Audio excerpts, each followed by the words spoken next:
hit it.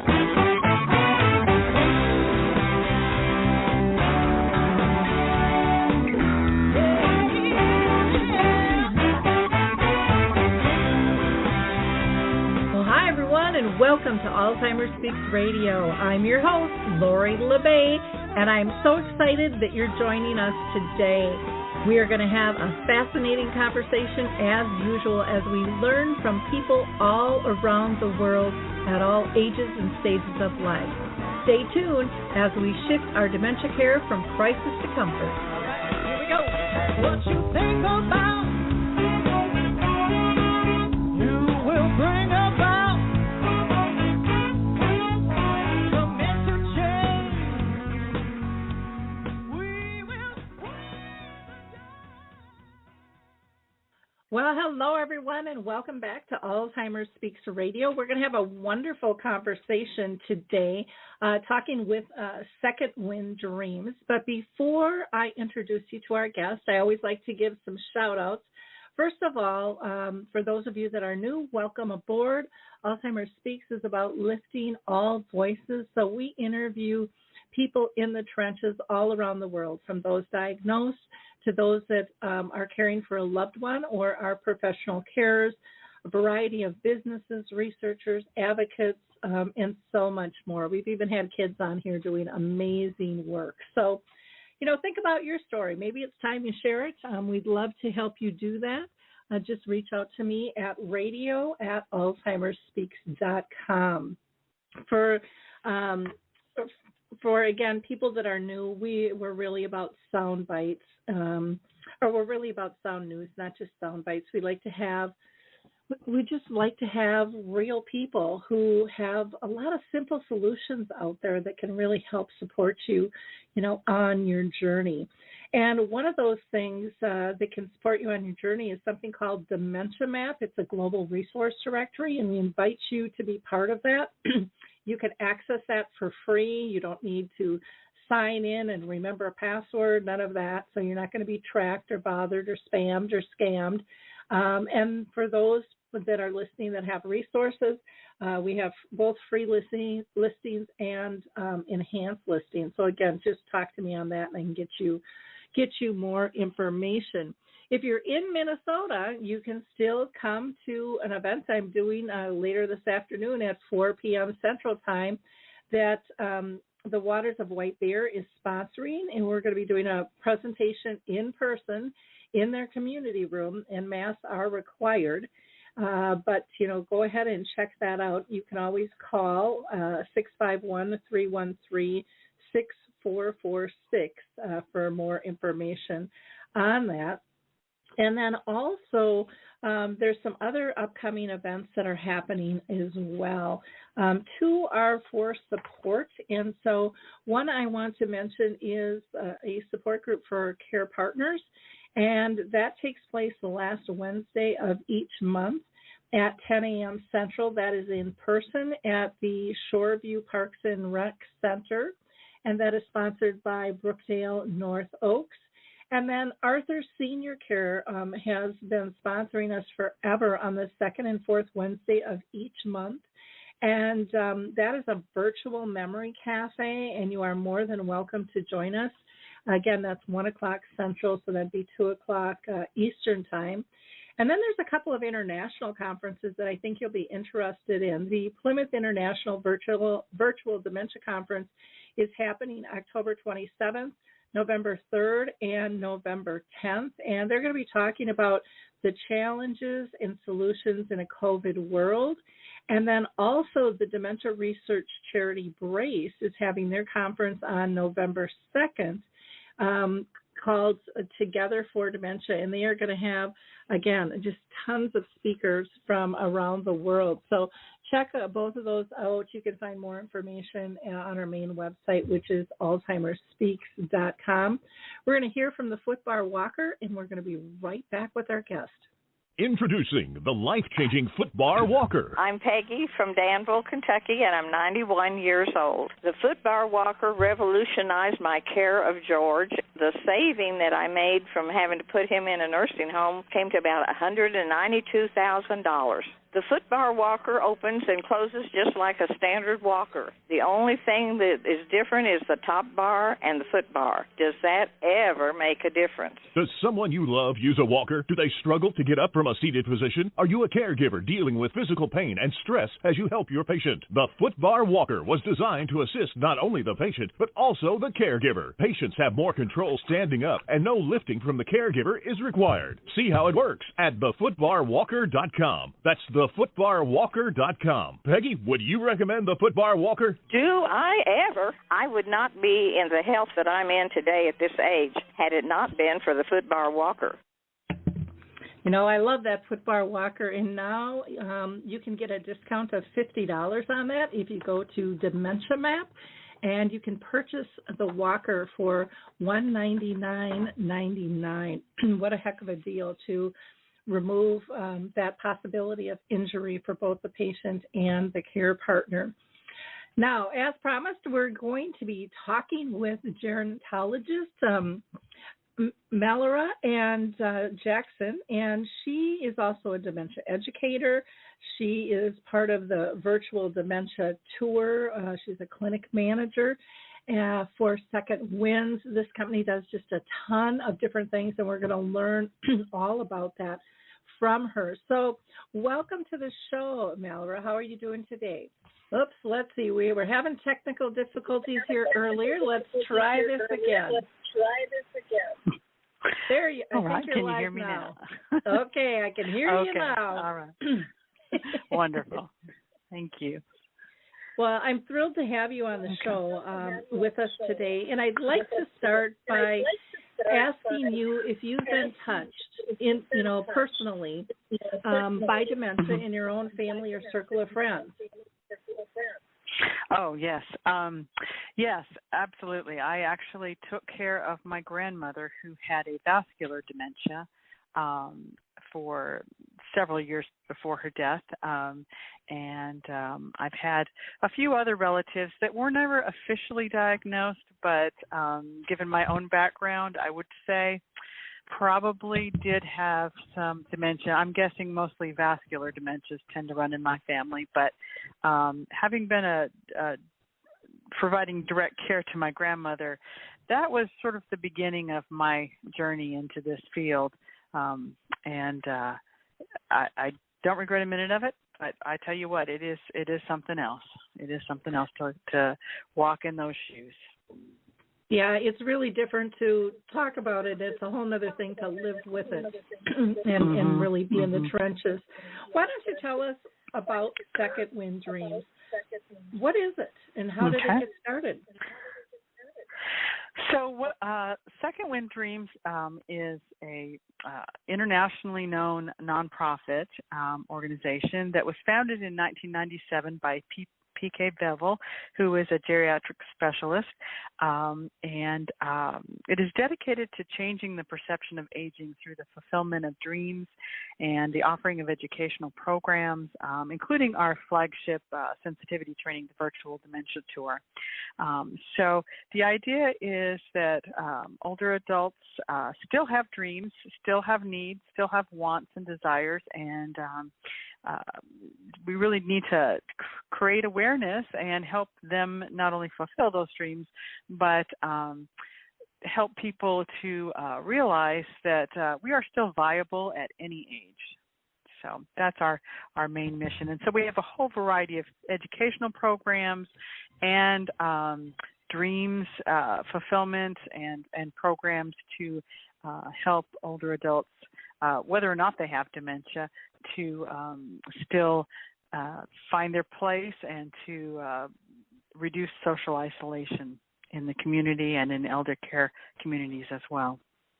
Well, I love the mission, and I was honored to meet PK at one of the conferences. I just think the virtual dementia tour is just fantastic. But let's first start out with talking about the Dreams program itself. Can you tell us and maybe give us some examples about the Dreams program? Oh, sure. So the Dreams program sheds light on, those positive aspects of aging I just mentioned.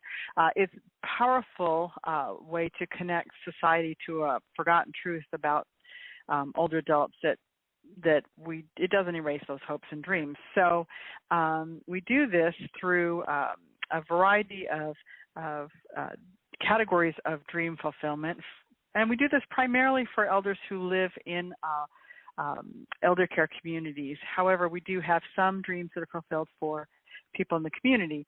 So we have 4 different categories of dreams. We have adventure dreams, where we've had people, of course, we've seen these in the media from different places where people will go skydiving, or we had a woman who wanted to fly the Goodyear blimp, so we arranged that. We've had folks do things like drive in a NASCAR pace car, and all kinds of different adventure sorts of things. One person wanted to ride a camel. Then we have another category of family and love. We've had people who never got a chance to have a proper wedding because maybe the spouse went off to war or something like that. And so we have dreams that are like that, or reunions with family members, and various things like that. We have heart and soul dreams, which can be anything from somebody who wants to hold a puppy to somebody who wants to mow the lawn again. So some of these dreams can be very small and some can be really big. We've had many people meet celebrities.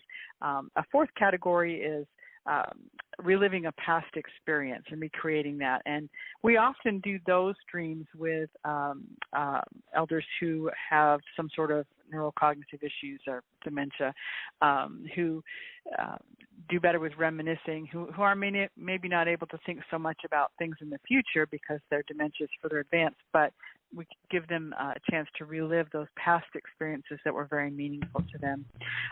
For example, one woman we took to the ocean, to the beach, so she could get her toes in the water again. Another was a drum major when she was a young lady, and we pulled together a band and handed her a baton, and she got up and she threw her rocker to the side and started marching as if, she was 20 years old again, and it was just beautiful. So we have these different categories and all kinds of things. And, I always tell people, if you want to have a good ugly cry, just, want to vent and you want something happy, go to our YouTube channel and you'll see all kinds of these dreams that have been fulfilled over the years. It's just some wonderful, wonderful stuff. Oh, that's fantastic. Now, is there a limit to the number of dreams that you can fulfill, or a number per category? How does all that work? No. There's no limit. We have Dream members, which are different organizations, primarily elder care communities, and sometimes it's individuals or corporations that help raise the funds, and we kind of are the coordinators of those events. But there is no limit. Some people, we have some dreams that we post on our website where people can go and look at the different dreams, and they can donate towards making those dreams happen.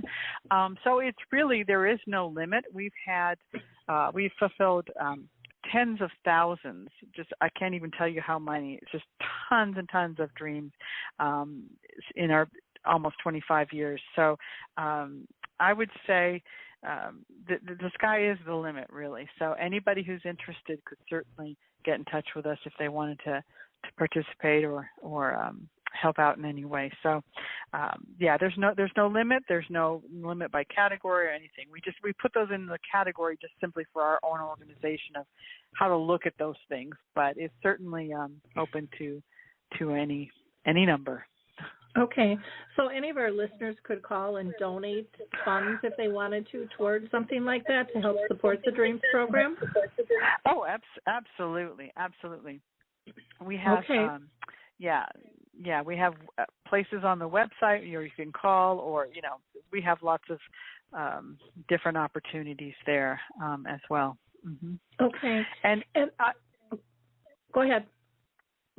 I was just going to say, along with this, the Dreams program, there's a couple of sort of sub-programs that are easy opportunities for people.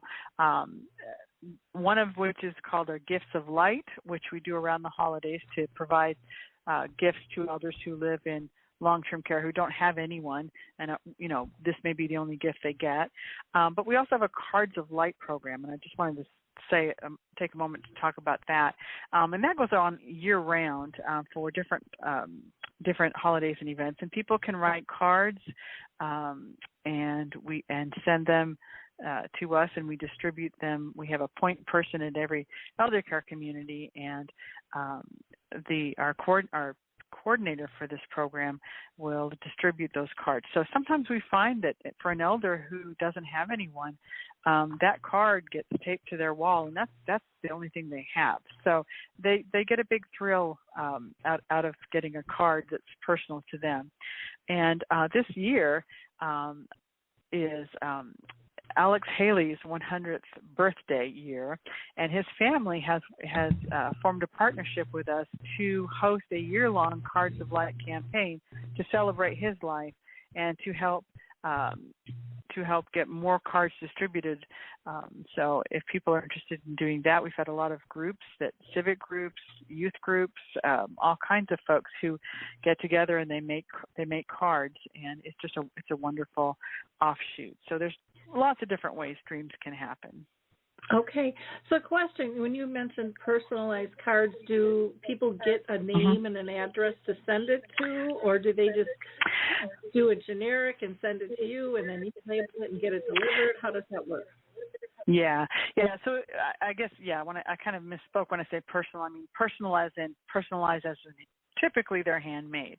But yeah, they would go to, our coordinator would collect them and then distribute it to individuals. So we don't put people's names on the card ahead of time. So they wouldn't be writing the card. So it's not like writing a letter to the person, but it's just a more general greeting that we ask people to put on the card. Yeah, and yet it's very personal to the person who's receiving it. I get that. I wanted to clarify that. Well, how cool is that? Yeah. Now, if somebody has a dream they'd like to see happen, does that only happen for people in communities that are dream members, or can anybody apply?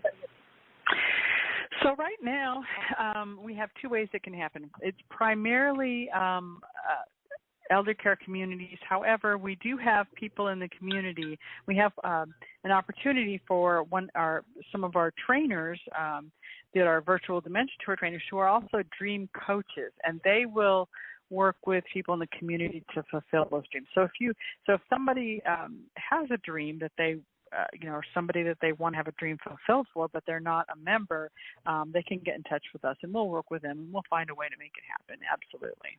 Gotcha. Wonderful. Thank you.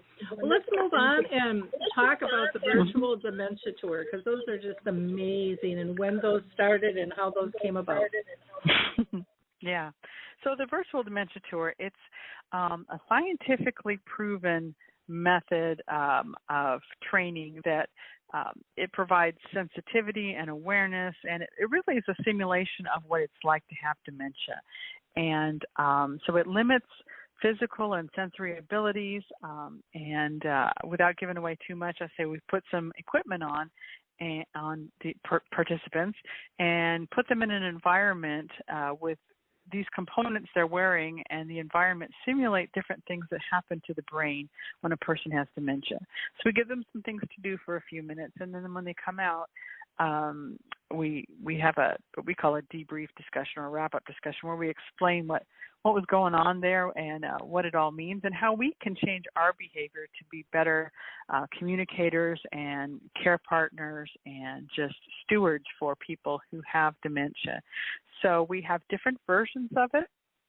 We have our traditional version, and then we have a community version that's specifically for using in the community. And let me say, nobody ever has to pay to take the tour. We want to make sure that is a opportunity afforded to everyone.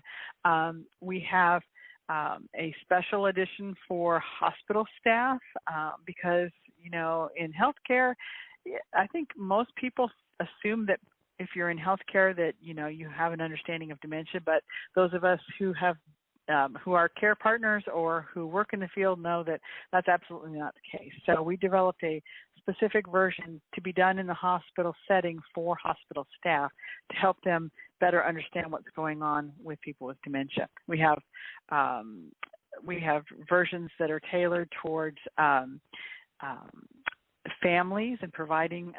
We even have a self-directed version for family members, and then we have a family service where we can have a trainer come into the home and work with that family for about 3 or 4 hours to look at how they're providing care, not to be critical, but just give them pointers and help them to maybe change the environment to make it more conducive and give them ideas and connect them with support things. So we have those versions. Then we also have talking points for different audiences like first responders. We're working on a mealtime version for dining services. We're working on several other versions as well. So it's a kind of a versatile tool. But the main goal, no matter what type of virtual dementia tour we're doing, the main goal is always to increase our own empathy so that we can, again, be a better servant to those who have dementia by walking in their shoes and changing how we interact with them rather than expecting that person with dementia to change their behavior, which is not possible. We know that. So that's it in a nutshell. And it is used by many different organizations, many different universities and colleges, hospital systems, all kinds of elder care communities, and all kinds of businesses. We have several elder care attorneys who use it with their clients when they first start, if they're have somebody in their family with dementia. So it's a great tool that's rather versatile and really does help create empathy. Well, I know it sure does. I've gone through it 3 times, and even the third time, when I knew what to expect, it still off-centered me so much I forgot my purse when I was at the conference, and I had to run back down to the room and grab my purse. Oh my gosh. I mean, it's very effective in terms of what a person with dementia, how they can be perceiving the world, and really. It's a very, very powerful tool. And I love that you guys are fluid in terms of your expansion of hitting specific areas and times. Like you said, you're working on meal times and hospitals. All of that stuff is great. I'd love to talk with you further because the airports are even starting to think about training on this, and that would be really interesting. So if that's of interest, reach out to me afterwards. Yeah, I would love to. We did, P.K. Bevel, who actually invented this, and I need to make sure I give her credit because she's definitely the source behind all this. And one of the groups she worked with, because this is an Atlanta-based organization, has worked with Delta Airlines and routinely has run new employees through the tour. So we've got at least one airline that's on board with it, but no pun intended. But yes, there's so much more, and I think getting this into airport staff would be amazing. I would love to have a conversation about that. Definitely. Yep. For sure, yeah. From TSA to information booths, even the vendors in the stores, it would be wonderful. So, well, again, fantastic if you have an opportunity to attend one of the virtual dementia tours. Don't pass it up. Even if you've done it before, do it again because you walk away with something else. I can attest to that.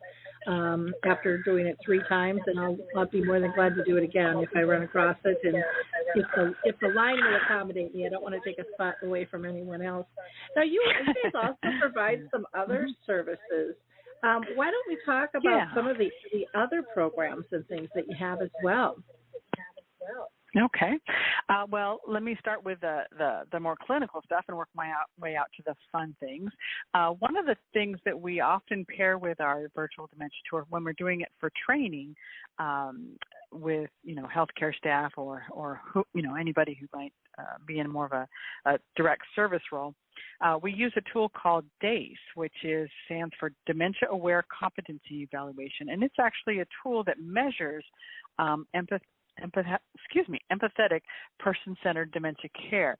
So the focus is on helping assess how staff, for example, change their behavior or don't change their behavior after they take the tour, or do any other training intervention around dementia care. So that's a nice tool that gives us some good concrete data on what's effective and what's not. And so that's one thing that we offer to those who are interested in purchasing the program for training purposes. More on the practical fun side for the rest of us, we have a lot of resources for care partners. We have some online tools that can be used by anyone, whether they're professionals or family care partners or anyone in the community, just anyone who's interested. We have some variety of trainings. We have some visual or guided imagery offerings. We have we do some caregiver roundtables in partnership with AARP, and periodically put on care partner conferences. And in addition to that, we have we have a program called Dementia Interpreters, and Dementia Interpreters is a sort of somewhat similar and yet very different simulation about regarding dementia, but it's focused on changing how we communicate and helping to interpret how people with dementia communicate, because they can't always just tell us things. They can't, for example, tell us when they hurt necessarily, or identify everything that they're feeling and be able to articulate it. So we need to learn how to better understand them. So this is a program that was developed by we have a partner in the United Kingdom, and called Training to Care. And they developed this dementia interpreter course it's a sort of a 5-stage process, but the first stage is real hands-on, and it involves equipment that blocks some of the sense input, and it has a series of exercises to try to communicate with the other participants. And so it helps people to understand what those barriers to communication are and how we can adjust, and how we can really be detectives and learn how to communicate better with people with dementia and understand what they're trying to communicate with us. So we have that program as well, which is relatively new. And then we have also we have a whole department now for grants, because we have so many grants projects that we're doing in nursing homes in different states, and we're expanding this rapidly. So we are able to offer in the states that we have them in the virtual dementia tour program and training to do it, provided free to nursing homes in those states. And we've done a couple of states. We've finished with Georgia and North Carolina, and we are currently doing projects in Mississippi, Tennessee, and Kentucky, and we finished one in Wisconsin, so right next door to Minnesota. We're hoping to get to Minnesota soon. And we are just about to start in a couple of weeks. We're starting a new one in Alabama, and in a few months we'll be starting one in Florida as well. And we're eventually going to work our way across the entire country, hopefully.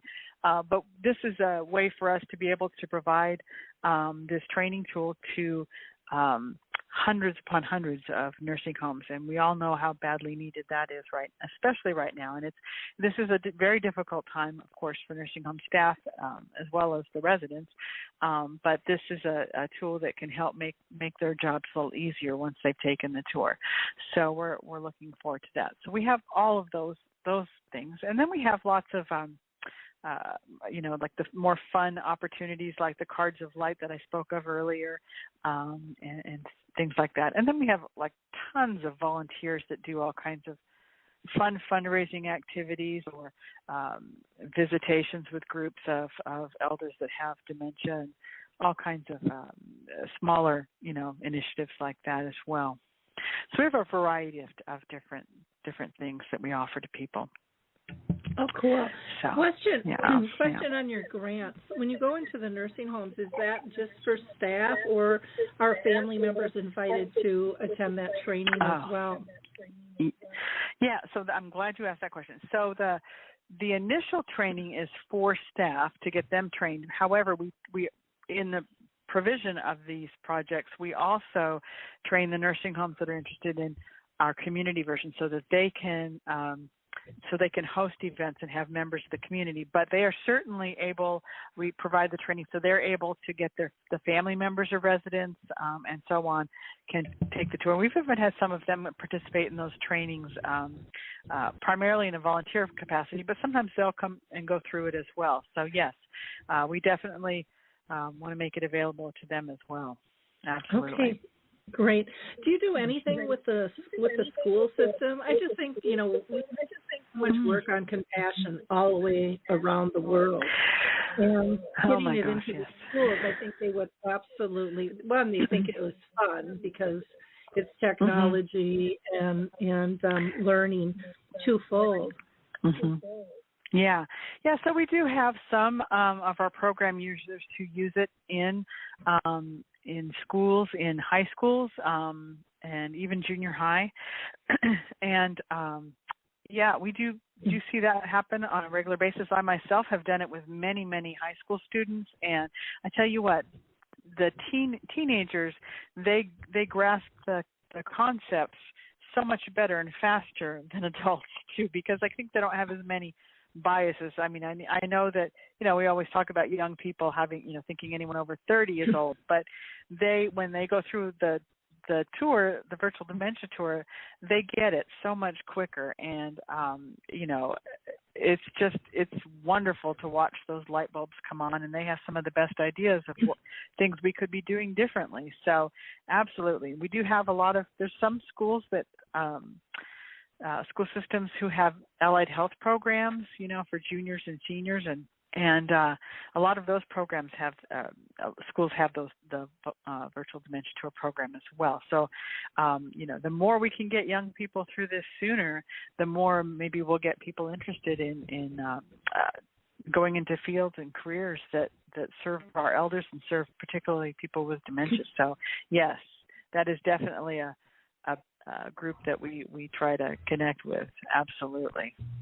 Yeah, I think that's so important because so many of them are dealing with it within their family, but the families don't share a lot of information about the disease typically. It's just, can you watch grandma or grandpa for a little while, or mom or dad, until I get home? Yeah. And they can feel the shift within the family, and they want to help. And so I think that's really important there. So kudos to you guys. I love that. Plus, like you said, the kids are so creative, and they come up with ideas on how to enhance things and look through things, look at things through different eyes there. We talked a little bit about how people can get involved, but someone had just texted me here, and they're like, is there a cost, or is there a training to go through to, want to volunteer and help? What does that look like? So it depends on what exactly a person is interested in doing in terms of, in general, volunteers don't have to pay. We do have what we call community alliances with groups of, folks who want to volunteer, whether they're, maybe faith-based groups, civic groups, groups from different businesses that, want to do some extra things. So there are some as groups we can have them do a dream program membership, which is $100. But if an individual wants to volunteer, or it just depends what the opportunity is. But if they want to do just some local activities, there isn't necessarily going to be a charge for that. So it just depends on exactly what the person is interested in doing. But for the most part, no. I mean, groups may have a membership fee if they want to become dream members, but for most of our volunteer opportunities, no. They can just tell us what they're hoping to do, and we'll figure out a way to work together to make that happen.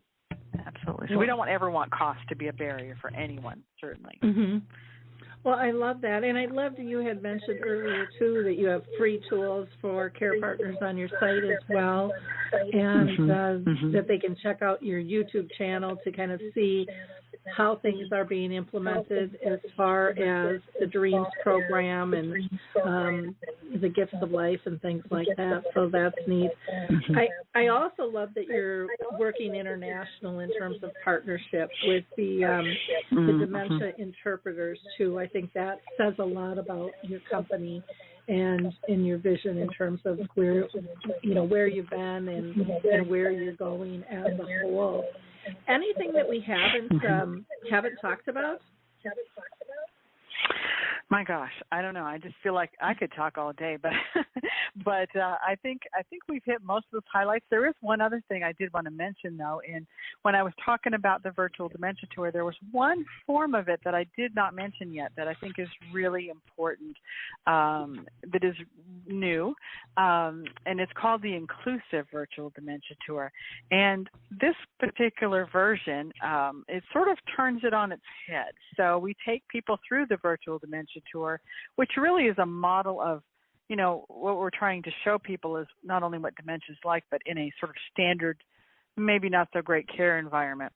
And then we take people in this version, we take them through that standard tour, but then we talk to them about that experience, and then we garb them back up in the equipment again, and we take them through a second tour. But this time we've changed the environment, we changed the way we interact, we have activities instead of tasks, and all kinds of things are different. So the goal is then to compare those two different experiences and see what a person with dementia would be experiencing in these two different types of environments, and help people develop strategies for better care.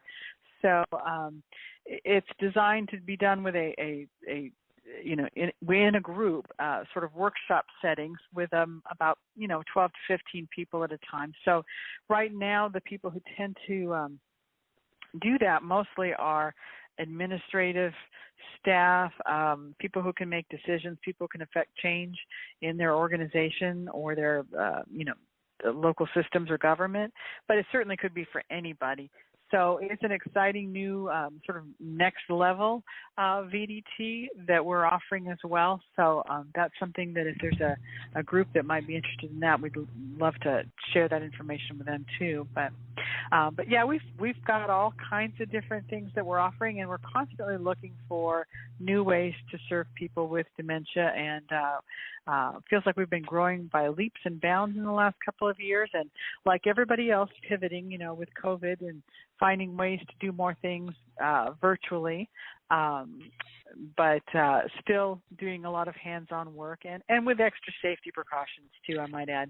So when we do the virtual dementia tour, even though it's an in-person training, and let me clarify too, when we say virtual dementia tour, that term was coined before virtual reality was something we'd ever heard of. So it means so we're talking about literal dementia, not it's virtually like having dementia rather than it being a virtual tool. But we are taking extra safety precautions to make sure that people who take the tour are definitely safe as well. So anyway, there's lots of things going on, and hopefully more to come soon. Oh, I love that. I was thinking with the inclusive virtual dementia tour, that would be fantastic, I would think, for activity directors and life enrichment directors, because they're the ones doing events with people, to really maybe for them to be able to hone in some of their skills or, share tools in ways to interact that would be helpful to enhance the program as well. But I would think that association would possibly gobble that up.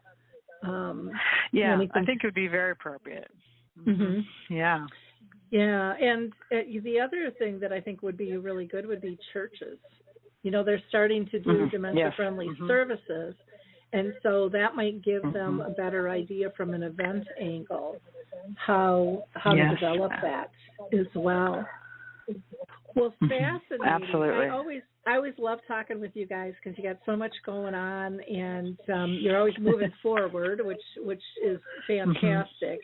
And we need as much help out there as we can get. I would imagine if your listeners had ideas or connections that they thought might be helpful for a dementia tour, a virtual dementia tour, that they could reach out to you and chat about that a little bit more. Absolutely. We would love to hear that. We are always looking for new ideas and input of any kind. So, yeah, they're certainly welcome to talk to me or call our organization in general. We have lots of people who are at the ready to hear anything that people want to share with us in terms of ideas. Absolutely. And don't forget, people, if you have comments and kind of quotes you can give them for, like, the Dreams program, those are important for people to hear, too. Yes, you can always reach out to the Second Wind Dreams organization at secondwind.org, and that's all spelled out. So secondwind.org. And I have the phone number as 678-624-0500.